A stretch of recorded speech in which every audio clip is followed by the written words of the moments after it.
Welcome to Facts Time. To get more videos, please subscribe to our channel and press bell icon to get latest notifications. Hi guys, today we are going to know about amazing facts about ancient Egypt.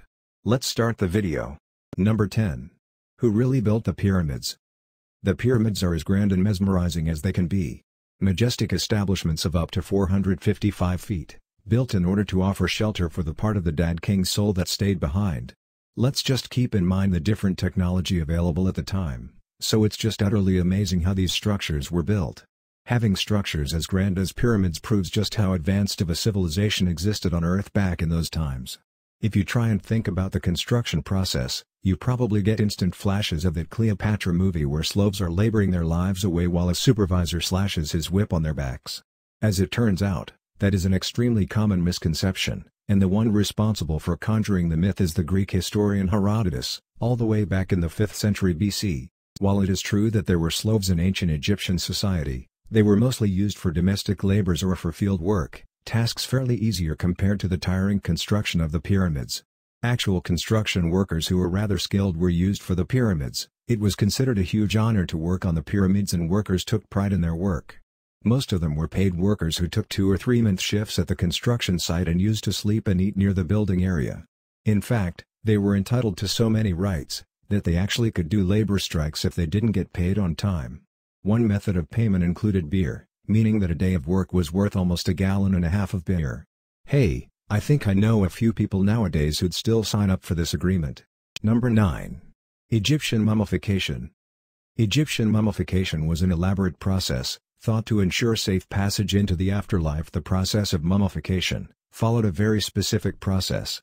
First, the body is transported to the Abu, or where the body is purified with palm wine and water from the Nile. All internal organs are removed via precise surgical methods, and placed inside canopic jars, designed after an Egyptian god. With the organs removed, the body is dried out, then covered with oils before being wrapped. The wrapping process was quite involved, with the arms, legs, fingers and toes being wrapped into at first amulets, and scrolls scribed with spells from the Book of the Dead are placed on the body, before the limbs are tied together and the body is wrapped entirely. Finally, the last layer of cloth is painted with the picture of Osiris, the god of the afterlife. At this point the body is ready to be placed in its coffin about 70 days after the deceased has passed away. Number 8. Equality. Equality has been around, I told you. Seems like the society of ancient Egypt was well ahead of its time on this issue, because men and women were equal under the law. That meant women were free to live without a legal male guardian and could make their own decisions. There were, however, certain limits in occupations. For example, a woman wouldn't be allowed to hold a position in the army, nor would a man be expected to be in charge of a household. However, everything else was equal. For example, women could marry whomever they wanted and later on divorce if things didn't work out. Women could also buy and manage their own property, meaning a woman could inherit things down the female line in her family.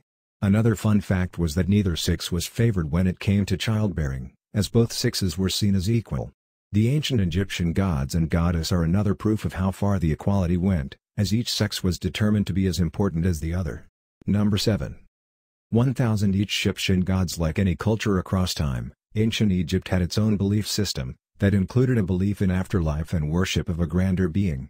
The Egyptians believed and worshipped over 1,000 gods, though only a handful are popularly known today. Included in some of the lesser-known deities are Tau-Arath, the goddess of hippos, Babi, the god of wild baboons, Nekbet, the goddess of vultures, and Bes, the god of dwarves. It is believed that many of Egypt's. Number 6. Hair? Get out of here. In many paintings and hieroglyphs dating back from ancient Egypt, Egyptians are depicted with thick black shoulder-length hair, very often garnished with some golden details. However, don't get it twisted, because it turns out that they actually despised hair. In fact, they hated hair so much that they removed every single hair on their bodies except for their eyebrows. Fun fact, they even removed their eyebrows in times of great grief, such as the occasion of a beloved pet cat dying. Ancient Egyptians, especially those in the upper layers, shaved off their heads and wore wigs instead. A pharaoh didn't allow for anyone to see him without his what are called nimzon, a headpiece that covered his hair. Some data suggests that Egyptians shaved off their hair and opted for wigs instead in order to protect their head from the blazing sun. Wigs acted as hats and were made either from natural human or horsehair. How did a wig made from others people's hair make them feel less hot rather than their own hair is still a mystery to me, so I'm not quite sure I'm buying this one. What do you guys think? Anyways, Hair removal from the body was also connected with maintaining a good level of hygiene and protection against lice, which gives lice less surface to move around, right? Young children would wear their hair tied up, and once they'd reached a certain age, their hair would be cut off. As a matter of fact, anyone with hair was associated with the lower levels of society and with poor personal hygiene. Well then. Number 5.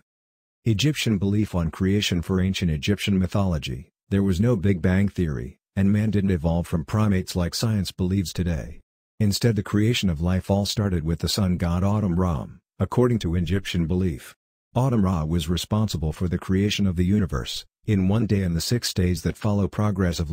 Number 4. How you like me meow.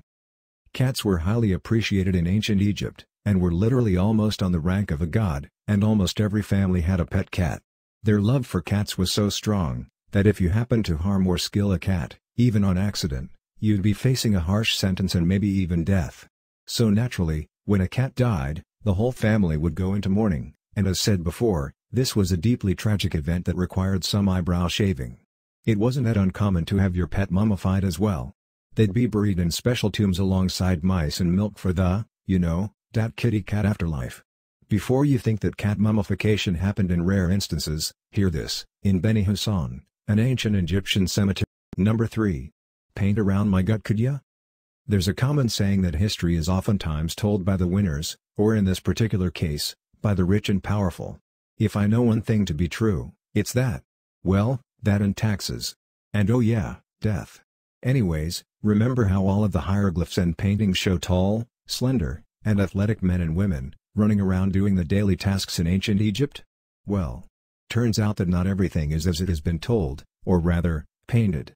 Painters were told to follow the ideal proportions and show pharaohs as what was seen ideal for the time, even though that might not have been the real case. Considering the diet common for that particular time, obesity wasn't that rare in ancient Egypt. This was especially true among the upper levels of the society, whose diet was rich in sugar. They'd eat a lot of honey, dried fruits, and drink plenty of beer and wine. Since the upper society members didn't do any laboring, or better said, nothing at all, they'd often spend their days indulging in tasty, sugary food without even moving a finger. Their laziness went so far that they were even fed by their slaves. The remains found from the pharaoh Hatshepsut showed that she was so obese, she probably suffered from diabetes, something that was rather difficult to achieve in ancient times of obscure feeding. Number 2. Hieroglyphs. Hieroglyphs are probably the first thing that comes to mind whenever ancient Egypt is mentioned, as there are walls and walls covered with colorful pictures of people and animals, with each telling a different story. The hieroglyphs are definitely fascinating to look at, and you may wonder how they managed to use letters like that every single day. Well, the truth is, they didn't. They only used the hieroglyphs when the writing was supposed to be pretty to look at, such as for example the pyramid walls. Actually, the majority of the population in ancient Egypt didn't even know how to write hieroglyphs because they were extremely complicated. Instead, there were writing specialists known as scribes who did all the hieroglyphic writing. Those men were chosen as kids and were most often from the upper levels of society. They would train for years before even reaching a decent level of writing. Other literate members of ancient Egyptian society used the hieratic script and the demotic script, which are simplified versions of the hieroglyphs, where the letters are actually in the shape of letters and not objects. Hieratic script was used mainly for everyday writings, such as accounting and letters, while demotic script was favored for court and document use. Makes sense, since it wouldn't be very practical to have to draw a goddamn picture each time you wanted to write something down, now would it? Number 1. The Great Pyramid of Giza.